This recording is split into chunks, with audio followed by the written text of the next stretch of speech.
Dobro jutro iz perspektive prestavne Ročice. Nabralo se je tem, kar naenkrat so se nabrale teme, najprej LA Lakersi, potem se je kar naenkrat zgodil Bam Adebayo. Če še morda ne veste, o čem govorim, ostanite z mano. Tista zelo čudna tema, ki je ravno to noč eksplodirala, oziroma o kateri se govori zdaj že kar nekaj dni, kaj ima Luka in kaj ima ta Ana Marija. Pristavil bom svoj piskrček, samo enkrat bom povedal, bom jasen, koliko se da jasen biti. In pa nazadnje, danes je dan, ko Olimpija lovi napredovanje v Eurocupu, tekma za biti ali ne biti, možnost je iti podpreti fante, igra se v Ljubljani, tudi če zmagamo, naslednja se sigurno ne bo igrala v Ljubljani, tako da v bistvu še en razlog več, zakaj danes na tekmo proti Čemnico. Lepo po vrsti. Za podobne analize o košarki, o temah, ki se tičejo košarke, pa tudi tisti, ki se mogoče malo manj, žal, vabljeni, da se naročite na moj kanal Greg Skort, tudi highlights in tako naprej. Ne? Lakersi zmaga proti Minnesoti, proti dobri ekipi, lahko ji rečemo zmaga v pravem pomenu besede, zato ker ne gre za neko moštvo, kot je recimo Washington, ki je danes dopustil Bamu Adebayo 83 točk, ampak o tem pozneje. Torej Minnesota z Edwardsom, Gobertom in tako naprej je padla 120-106, če se ne motim. Luka, trojni dvojček, 31 točk, 11 asistenc in pa 11 skokov. Spet brez LeBrona Jamesa v postavi. Mislim, da zdaj že tretja zaporedna tekma, ko počiva zaradi poškodbe komolca. Spomnimo, tisti udarec je naredil svoje, oziroma padec je naredil svoje. Ampak spet zmaga brez LeBrona, zdaj 3 zaporeda. Ne? Jaz bi rekel, to je tipičen primer tistega v moštvu, ko je ena žoga morda premalo. Zdaj Luka in Reeves sta nekako ugotovila tole sinergijo, kako klapati med sabo, in rezultati so zmage. Medtem ko se vključi LeBron, ko da imamo žogo premalo, enostavno trije skupaj za zdaj, pa zdaj že govorimo o res ne vem kateri tekmi, ki jo igrajo skupaj, nekako pač ne gre. Enostavno JJ Redick in ekipa tega ni znala storiti, da bi se ti trije ustrezno povezali med seboj. Govorimo o celoti, o končnem rezultatu. Vse kakšna tekma se je zmagala, seveda se je. Pa še enkrat ponavljam, kot je že Mark Stein ugotovil pred časom, Luka in Reeves skupaj delujeta odlično, LeBron sam brez obe dveh igra odlično in pa ekipa zmaguje. Ampak ko so pa ti trije skupaj, pa enostavno to ne gre. Tudi Hachimura se bolj razigra, raje pogleda proti košu. V glavnem, tudi mogoče centri se malenkost lažje iščejo, ampak spet. Verjamem, da bi se dalo LeBrona kako drugače izkoristiti, ampak v trenutni situaciji pa pač ne vidim neke dobre prihodnosti z temi tremi skupaj na parketu in morda je pa čas, da najdejo pri Lakersih drugačno rešitev, jasno povedano, brez LeBrona. Ima tak močno pogodbo, Lakersi bojo pa imeli veliko cap spacea, če se ne motim poleti, če se še slučajno znebijo pogodbe LeBrona, no, pol smo pa že mogoče lahko na konju za ne eno, ampak dve odmevnejši okrepitvi. Ne?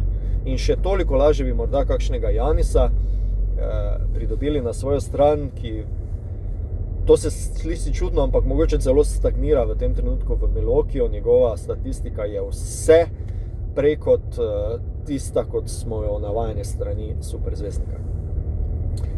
Tako, Bam Adebayo danes 83 točk, se pravi presegel dosežek Kobija Bryanta, ki je veljal za točkovno drugega najvišjega v regularnem delu sezone. Strašanski dosežek. Zdaj pa, če ga damo malo po črto. Prvo, sem rekel, izjemen dosežek. Drugo, tip je imel vse skupaj, mislim, da več kot 80 metov.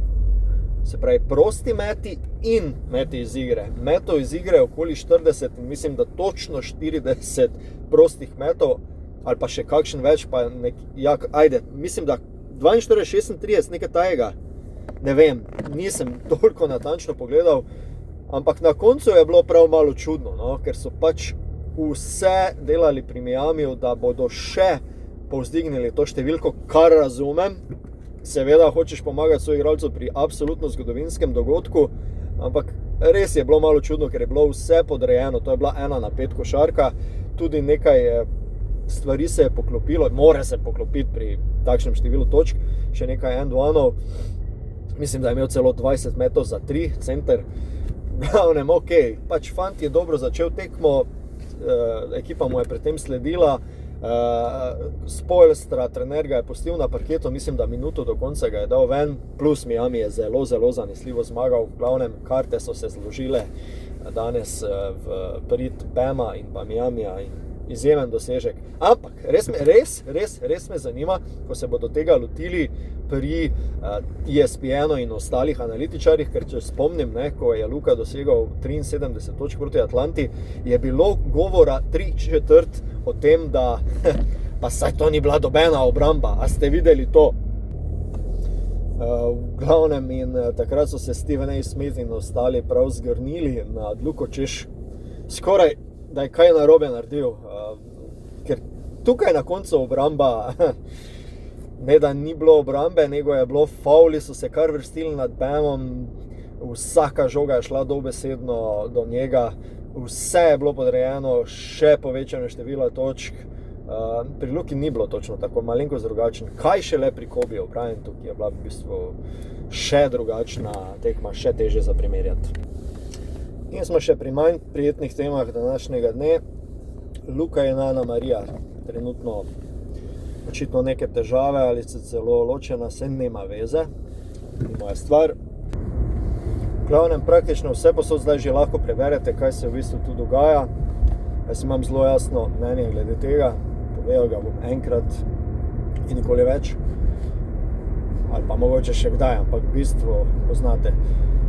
Kar imata ona dva, kar je v njihovem zasebnem življenju, se jaz ne bom vtikoval, ne vem in načeloma me ne zanima. Želim pa si, predvsem zaradi njunih otrok, da se to reši čim bolj enostavno in čim bolj v prid njiju, kakoli je pač to mogoče. Ne bom se spuščal v detajle, ni moja zadeva in verjamem, da nikomor od udeleženih zdaj to ni najbolj prijetno, ampak glede na to, da gre za Luko, ki je izpostavljena oseba, se seveda mediji vse posod obesijo in se piše o tem in se bere in je to v bistvu v današnjem svetu trač, normalna zadeva, nekaj, kar pač širšo publiko zelo privlači. Tako da moje mnenje je zelo jasno. Nimam pojma, zakaj se gre, ni moja stvar, upam, da rešita. To je to. In v ostalo se ne bom poglabljal. Ne morem obsojati dobenega, ker ne vem, kaj je bilo in ker se me ne tiče. To je to. Ogromno ljudi me sprašuje, kaj si mislijo o tem, pa sem zdaj rekel, boste rekli, da sem politično korekten. Nema veze, take stvari niso v moji domeni. Marsikdo se tukaj rata razpiše, pa pokomentira stvari, ki isto kot jaz nima pojma, absolutno nobenega pojma. Z enega tabora so se zdaj javili, torej z Lukinega, z drugega se niso. V redu, naj rešita, kako želita. Upam, da bosta odvetnike čim manj vključevala v to in da bojo otroci koliko toliko v redu. Basta, konec, dovolj. In še zadnja zadeva, ki se želim dotakniti, Cedevita Olimpija. Torej, prvo, čez vikend zmaga proti Dubaju, Euroligašu. Bil sem na tej tekmi, videl sem jo, Olimpija za svojo predstavo zasluži vse čestitke, korektno oddelana tekma. Je pa treba povedati, vsaj tako sem jaz videl srečanje, oni so bili malo pod vplivom teh dogajanj, ki se v tem trenutku dogajajo v njihovi neposredni bližini oziroma celo se jih dotikajo, ne?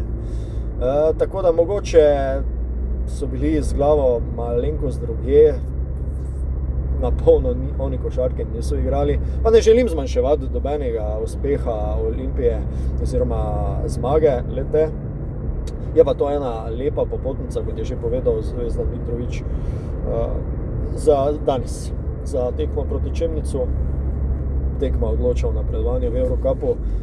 še vedno je to najbolj realna opcija za Olimpijo, da pride do Evrolige. Koliko se to utopično sliši, pa nerealen cilj. Olimpija je v tem trenutku dobro vodena, igra lepo košarko, ima v bistvu zelo dobro postavo. Še vedno je to na papirju slabša zasedba kot jo ima konkurenca v tem tekmovanju, ampak glede na to, da si ti že ne vem kolikokrat v letošnji sezoni pokazal in dokazal, da zmoreš igrati proti močnejšim nasprotnikom, jih celo premagati, pa še publika ljubljanska, ki je vedno bila na strani, ko so bile odločilne tekme, zakaj pa ne presenetiti, v bistvu presenetiti. Čemnic verjamem, da bomo presegli, potem mislim, da sledi Burg, nisem prepričan, ampak mislim, da v gosteh sigurno, tudi to bi se verjetno dalo, pol pa bomo videli, kako se bo iztekalo. Tukaj je že kar nekaj ekip izpade. Olimpija pa ni videla Eurolige od časov, ko sem jaz bil še študent. Torej, daleč. In časi Olimpije in Eurolige so zlati, Hale Tivoli in tako naprej. Večkrat se mi potoži po teh časih in mislim tudi v Stožicah je Olimpija svojo euroligaško sezono oziroma 2 ali 3, koliko je pač imela nekaj takih tekem fantastičnih, da pač želim si jo nazaj, no. To je to. V glavnem 4 teme takšne so za mano, da ne dolgovesim preveč. Zelo bom vesel vašega mnenja, da spodaj dopišete, kaj si mislite o vsem tem, kar sem govoril. Pa malo predebatiramo tako kot zmeraj.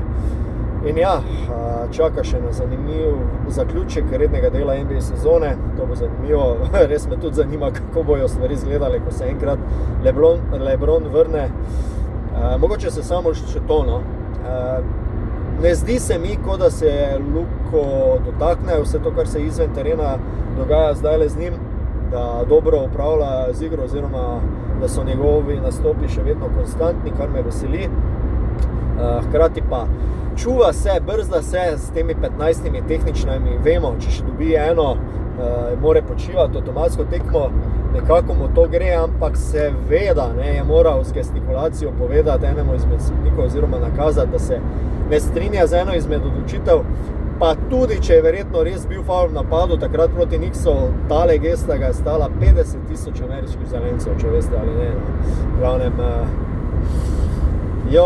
povedz, daj no. Mislim, take stvari mi pa res grejo tako na živce, da mi preseda včasih, iskreno.